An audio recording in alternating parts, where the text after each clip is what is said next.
It's another edition of Time About the Movies, and today we're taking a look at the movies of April 9th, 1993. We've got 6 movies to look at today, so let's not waste any more time. Let's just jump on into it, and we'll start off with the biggest new release of the weekend, the erotic drama Indecent Proposal, starring Robert Redford, Demi Moore, and Woody Harrelson.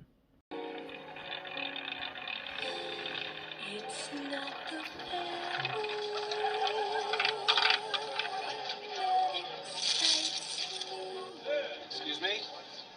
Would you mind lending me your wife? Excuse me? For luck. What do we got to lose?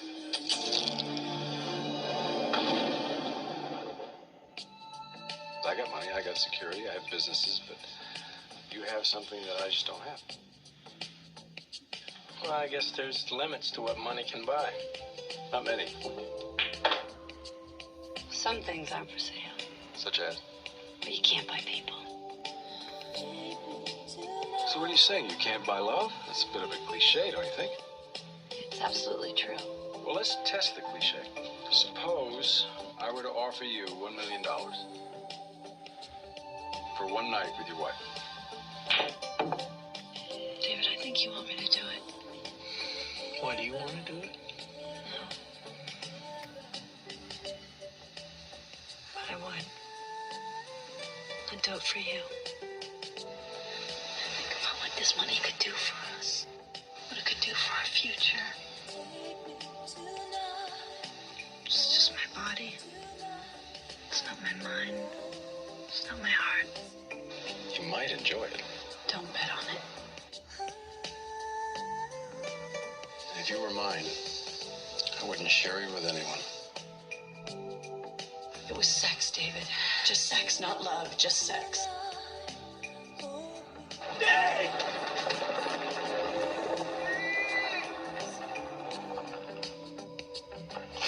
Now, the evening would come and go, but the money could last a lifetime.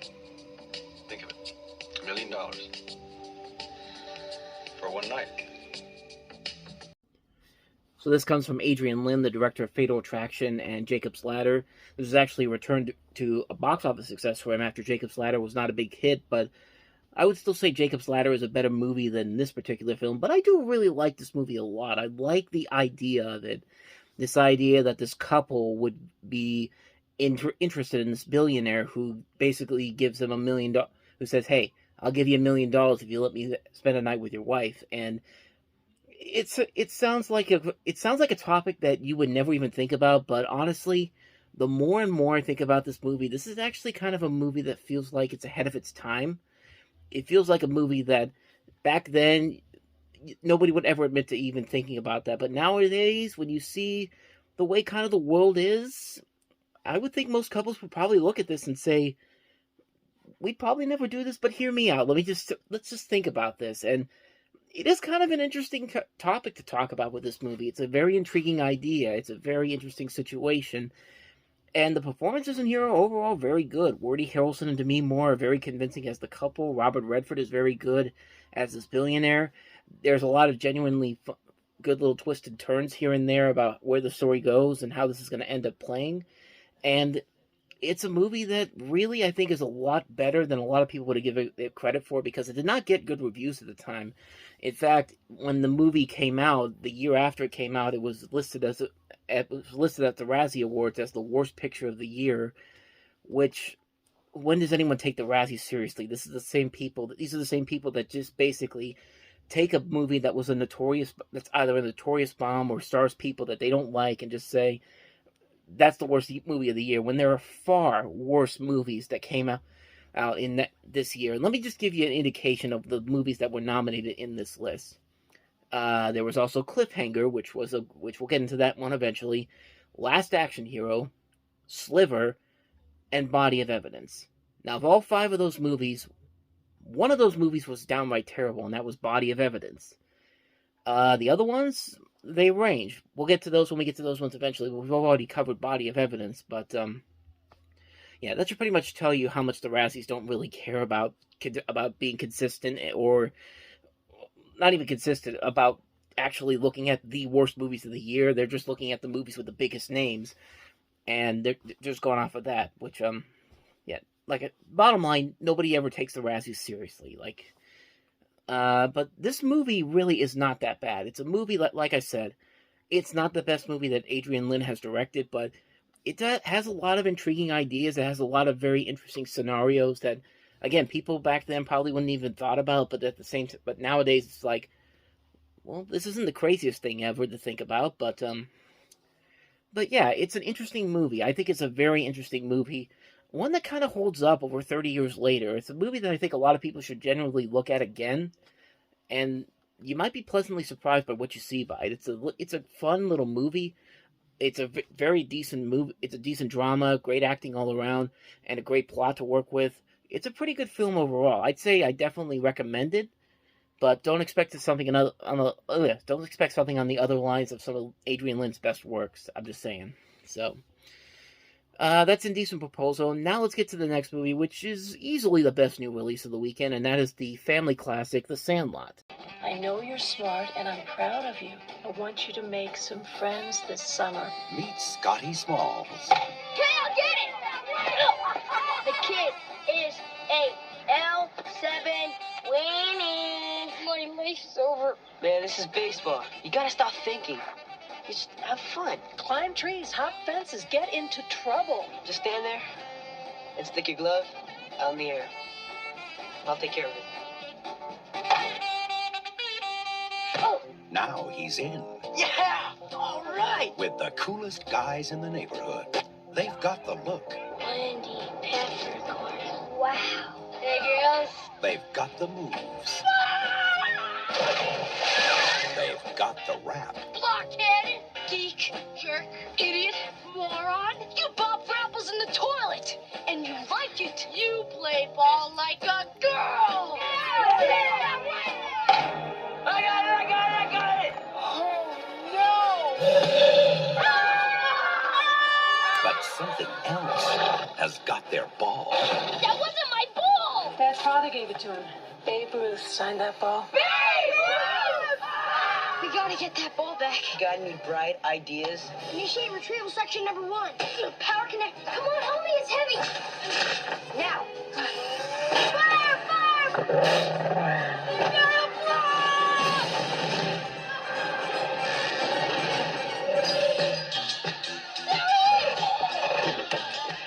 Mommy, look, a doggy. Ooh, a big doggy. 20th Century Fox presents Hey guys, it's the Sandlot babies. You're the ones that are making all that racket. A Lifetime of Adventure. Come on, Squid, you can do it. Go through, bud. You little pervert.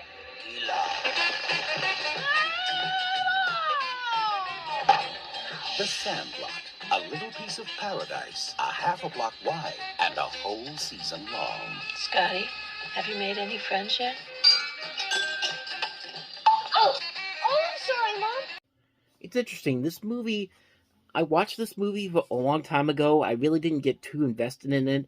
I remember watching it as a little kid, and I was just kind of like, okay, that was kind of it wasn't anything special, at least to me at the time. I will say, though, as time has gone on and this movie has aged a lot more, I've really grown to love this movie a lot. And now I can definitely see what everybody's been talking about and how this movie became a cult classic. Just so many memorable moments to it. These kid actors are pretty good. The comedy overall is very fun. It's just an enjoyable movie. It's a pleasantly fun movie with a lot of great ideas, a lot of great interesting concepts, really funny jokes, really quotable lines. I mean, a lot of great memorable moments of this film. The dog in this movie is great to watch. Just the creative ideas that they have in this movie, and it's just a ton of fun all around. It's a movie that you look at and it's just like, yeah, this is the type of movie that looking back, I probably would have loved this more if I really looked into it more. But as an adult, I can definitely see why this movie has had the lasting following that it's had. It's a terrific film, a great cast overall. A lot of fun all around, a lot of great visuals, a lot of great ideas. It's just an amazing movie. It's a movie that has held up well over the test of time. And honestly, Roger Ebert pretty much said it best. This is kind of like a summertime version of A Christmas Story, kind of. And really, it's kind of like that, because A Christmas Story is another one of those movies that didn't get the best following at the time, but it had a following that grew and grew over the years. And with this movie, you could definitely see that. I could definitely see this movie having that same kind of a following. And yeah, it's just a ton of fun all around. If you haven't seen The Sandlot, you're really missing out on one of the best coming of age movies ever. Definitely check it out. You will not be disappointed by it. None at all. With that said, let's go ahead and move on to the next movie that we have here, and that is Chuck Norris in Sidekicks.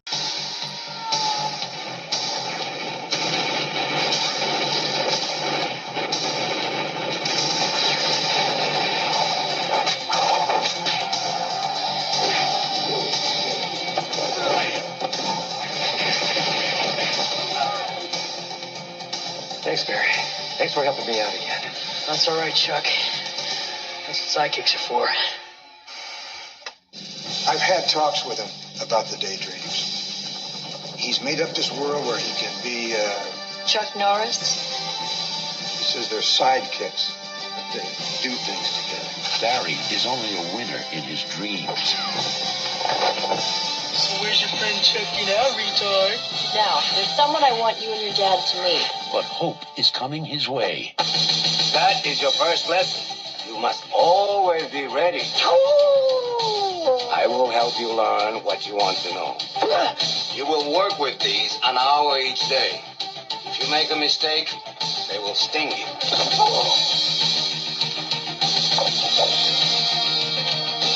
Wake up! Start climbing. Now he has the guts to try, to be worthy of his idol. Hey, Barry, don't listen to them. Listen to me. I'll race you to the top. I can't. Who the hell is he talking to? You can do it, Barry.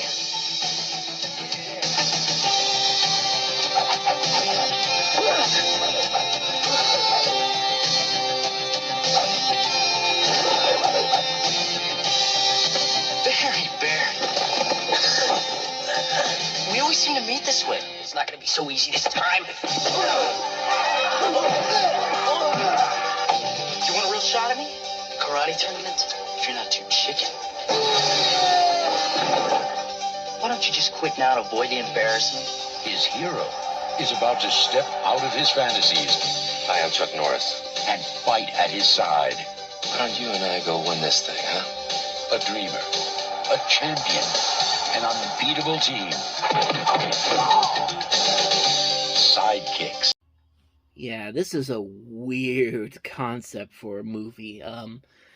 Turns out it was actually the pet project of a Houston furniture outlet owner who was good friends with Chuck Norris. He actually invested $8 million into the production of this movie, and Chuck Norris, who did a lot of TV commercials locally for his company, suggested the idea of creating the film and having him agree to finance and produce the film.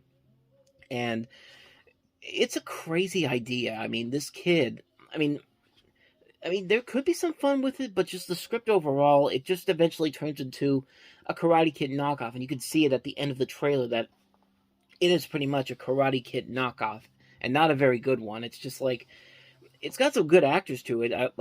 Jonathan Brandis, who would later go on to find success with Sequest, Bo Bridges as his father, Mako, Joe Piscopo, Danica McKellar from The Wonder Years, Richard Mull. Just a great cast overall here.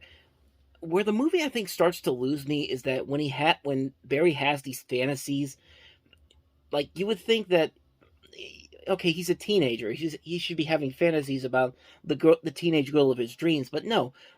Every time he has one of these fantasies, he has to go save somebody. It's usually his teacher, and it's just like, I think you guys really do not understand how this is supposed to work, because that just makes no sense whatsoever. And it's just, and like I said, most of the biggest problems with the movie comes from the fact that it is a straight up knockoff of the Karate Kid, and a really bad one. Like, they try way too hard at the end to mimic the Karate Kid climax, because it's literally the same climax as the Karate Kid, except it's Chuck Norris teaming up with Jonathan Brandis, and Chuck Norris actually does help him win this in the end in real life, because he actually is there and decides out of nowhere to just say, you know what, let's team up against these guys. And it's just like again, I don't think you understand how this is supposed to work. It's just like, man, there's just opportunities in this movie that don't make no sense whatsoever, and it shows on screen. Like, Too much over-the-top acting, too many jokes that fall flat, too many story elements taken straight from the Karate Kid. It's a mess. It's a mess of a film on so many levels, and it definitely shows on screen. So that is Sidekicks. Let's go ahead and move on to the next movie, and that is Bodies, Rest, and Motion.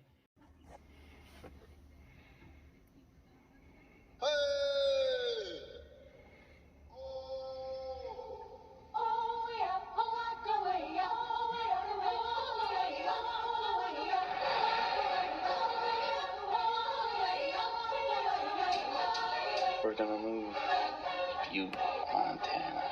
What does that say? That says whatever makes me happy. You get stopped in Utah by the cops. You flunk the breathalyzer. They haul you in. You go to prison. But at least your life is taken and trash. Hi, honey. Who are you? The painter. What's that? We're going away, President. What are you doing? Painting. We're still here.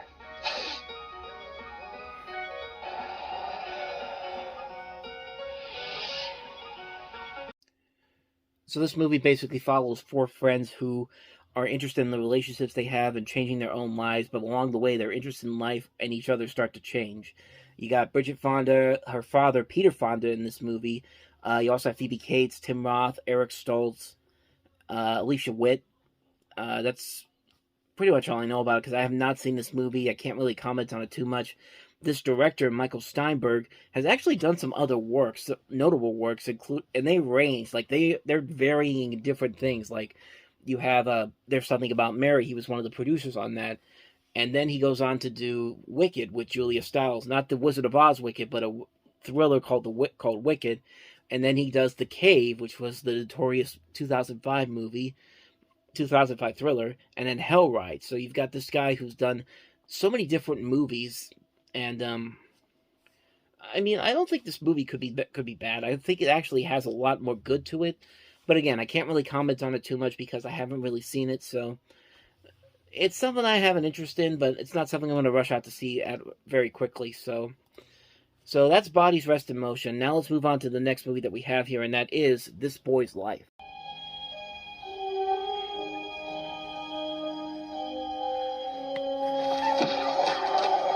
He violated school property, and he wrote obscene words on the wall. She thought he needed a father. This isn't working. And on top of it all, you've gone wild. I can't handle it anymore, and it scares me. He thought she needed a husband. Sure got crappy taste in boyfriends. Which is just about the time they met Dwight. Here I am, you lucky people. Dwight! People can call me anything they want as long as they don't call me late for supper. What a dope. I talked to Dwight the other day, and he wants you to live with him for a few months. So what are you gonna do, just give me away to him? Well, if you two get along, and if things work out, he and I might get married. You're in for a change, mister. You're in for a whole nother ball game. Think of it like an adventure. We're gonna make a man of you yet. Jackie! Hate it here, you know that? You left the lid off the damn toothpaste again. It's not fair! This is my house, and I get to say about the toothpaste. How come you never take up for me, huh? Why the hell don't you ever help me straighten that damn boy out? I will not referee! Warner Brothers presents Academy Award winner Robert De Niro. He's crazy, I'm leaving! Oh, I'm so scared. I'm so scared. I'm so scared. Oh! Ellen Barkin. I could leave with you right now, couldn't I? Yes, you could. Oh, you're not leaving. You're not leaving. This Boy's Life.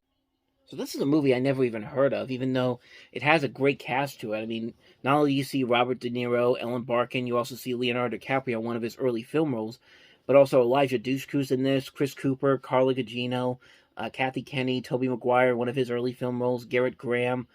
Just a great cast overall, directed by Michael Caton Jones, best known for directing some movies that we've looked at already, Scandal, Memphis Belle, Doc Hollywood, and it has some pretty good reviews to it. It's a movie I've never even heard of until now, and I don't know why, because it definitely looks like something that could be very interesting. It definitely looks like it's something that's very good, but I've never even heard about it until I looked it up, so like, obviously I haven't seen it, so I can't really comment on it too much, but some notable things about it. It's the first movie that DiCaprio and De Niro collaborated on, which would be the first of several ones, including Marvin's Room, the short film The Audition, and then they're going to be pairing up again for Killers of the Flower Moon.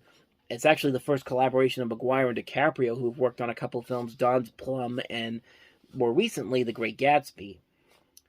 And like I said, it could be something pretty good. It's not something I haven't seen. It's something I haven't seen, I should say, and it's not something I'm going to rush out to see quickly, but it could be good. So, that's This Boy's Life. Now let's go ahead and move on to the last movie of the week, and that is American Friends. In the tradition of Howard's End and Enchanted April comes a film that receives 3.5 stars from John Anderson. Charming and funny, a delight. And Bruce Williamson calls it a fine vintage romance. Michael Palin stars in a remarkable story taken from the pages of his own great-grandfather's diary. Francis Ashby, an Oxford University professor, set out to explore the Swiss Alps. The area is a well-known haunt of the chamois. It shelters amongst the rocks during the heat of the day. But discovered life instead. What a pity we didn't bring our water flowers. Did I disturb you, sir? I was merely enjoying the view. In Switzerland, all that time. Whatever did you find to do? I went to Switzerland. I came back. Switzerland is over, Butler. It's over. And then life discovered him. I am told that there were ladies on college premises in the middle of the morning. Yes, they were guests of mine, President. I pleaded we were Americans. How old's the girl? But that seemed to make matters worse. She's a pretty thing. Good evening, Mr. Ashby. Seen at 2 o'clock in the morning in the high street in the company of a young lady. The college likes to know where its fellows are. If they start missing their suppers, they could be getting up to all sorts of mischief. Mr. Ashby. You must give me a solemn undertaking never to see these American friends of yours again. So as the trailer indicates, this is based off of stories from Michael Palin's great-grandfather, Edward Palin. The movie's based off a real-life incident that happened. And it's pretty much, what the trailer indicates. I haven't seen the movie, so I can't really comment on it too much. You see Alfred Molina in there. You see Trini Alvarado, who would later become known for starring in Little Women, The Frighteners. Who else is in here? Anybody else that I would know right off the bat? No one that I would know right off the bat. But Michael Palin can be a pretty good, decent actor outside of his comedic roles with Monty Python. He's proven to be a really good dramatic actor. So this could definitely be pretty good. So again, not something I'm gonna rush out to see pretty quickly, but it could be definitely something that could be pretty good. So there you go. That's American Friends. And so on that note, we wrap up another edition of Time About the Movies. Next time we meet, we'll jump into the movies of April 16th, including Wesley Snipes in Boiling Point, Johnny Depp and Benny and June. We also have No Place to Hide, Wide Sargasso Sea, and also the story of Kwaiju. So, 5 movies to look at. We'll definitely delve into those on the next episode. But until then, thank you very much for watching. And if you want to see more videos like this, please hit the playlist on the next page. Check out the previous episode. And I'll see you guys tomorrow for another episode. So thank you for watching. I'll see you guys next time. And until then, as always, take care.